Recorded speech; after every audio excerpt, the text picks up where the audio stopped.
Hi there. I love learning, and when I learn something new, I want to share it with you because you are my best friend. So today I want to talk about 4 things that I have learned recently that have really changed my perspective and the way I look at life. So number 1 is any situation that you are in right now, you have chosen it. And having this mindset does not only help you to get out of a victim mentality, but it also gives you power to know that I can start making a difference. I can start working on getting out of the situation that I am in right now. And to be honest, it was really difficult for me to accept this because I remember there were times where I was in relationships or in friendships where I was with people who were using me. And if I ask myself, why would I choose to be with people who were using me? And when I think deeply, maybe because I did not believe that I was worthy to be loved the way I am. Because when I allowed those people to use me, all I wanted deep down was just to be loved. Maybe I did not believe that the love that I was seeking out there was already within me. There are so many things that we find ourselves in, so many situations, and when you don't know why you would choose that bad situation, it is okay to go and ask God, why would you be in that situation? Google doesn't know all the answers, ChatGPT does not know all the answers, but if you go and ask God, your source, your creator, he will definitely give you answers as to why would you choose to be in that situation. And I think one of the things that helped me to understand this is I was watching a movie recently. The name of the movie is, what is it called? I forgot. What is the movie, baby?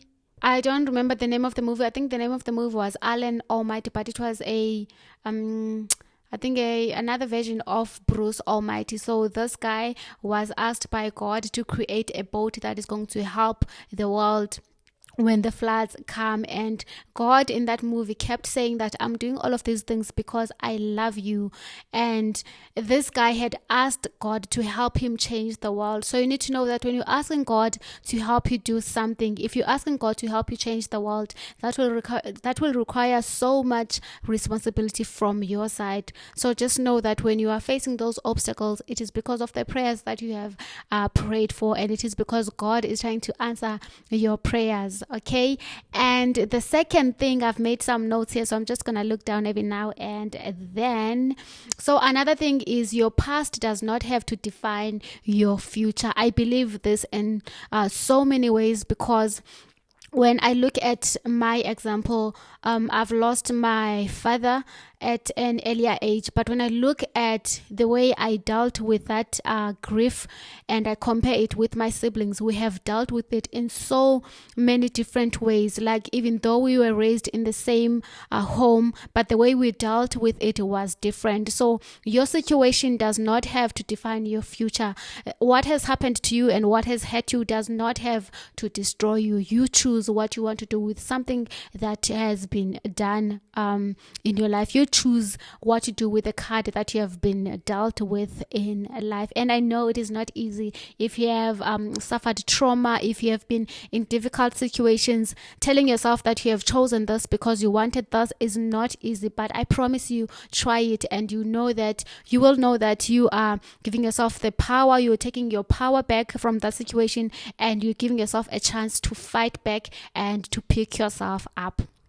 Okay, and the second thing is, you need to learn to surrender. This is something that I'm still working on so hard, and one affirmation that really helps me is an affirmation that says that everything is always working out for my good. When you understand that, you stop fighting. When you understand that, you stop being difficult. When you understand that, you get to forgive people quickly, because you understand that all of this thing that is happening is going to turn out exactly the way it is supposed to happen, in order for your soul to grow the way it is supposed to grow, or to get to the destination it is supposed to get to. So allow God to do what he does best. Surrender. Ask God to help you to surrender. Don't stress so much about things that you cannot control.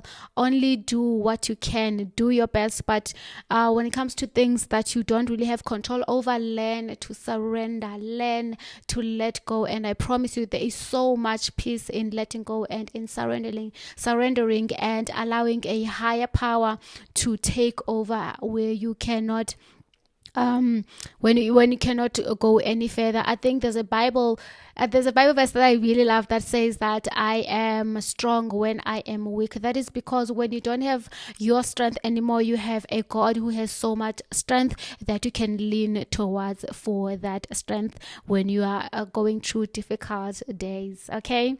Number three is you need to learn to take time to be on your own and to listen to God and to set the intentions.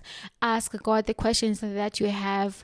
Like I said before, Google and ChatGPT don't have all the answers, but God has all those answers. So take time to listen. Sometimes it is so noisy. Sometimes social media can be so loud. The news can be so loud. The people around us can be so loud.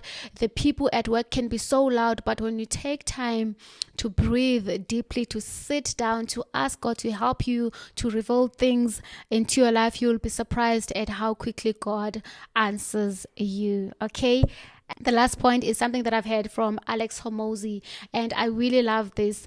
I'm not going to say the quote exactly as it was, but the point that he is trying to bring across is you must not worry about people's opinions who are going to die at the end of the day. So it is like when you are old, let's say you're 80, and you look back at your life and you think of the things that you really wanted to do, but you did not do because you were scared of the opinions of your peers. And by that time, when you're 80 or when you're 90, maybe those people would have died already. So would it really be fair for you to not have tried to do things that were really important for you because you were scared of the opinions of people who are dead at that point? So learn to have courage to try new things and be kind to yourself. Love yourself every day. Ask God to help you, and I hope this helps. Let me know in the comment section below. What do you think? I hope you have a great day. Thank you so much for your time and for your energy. I love you.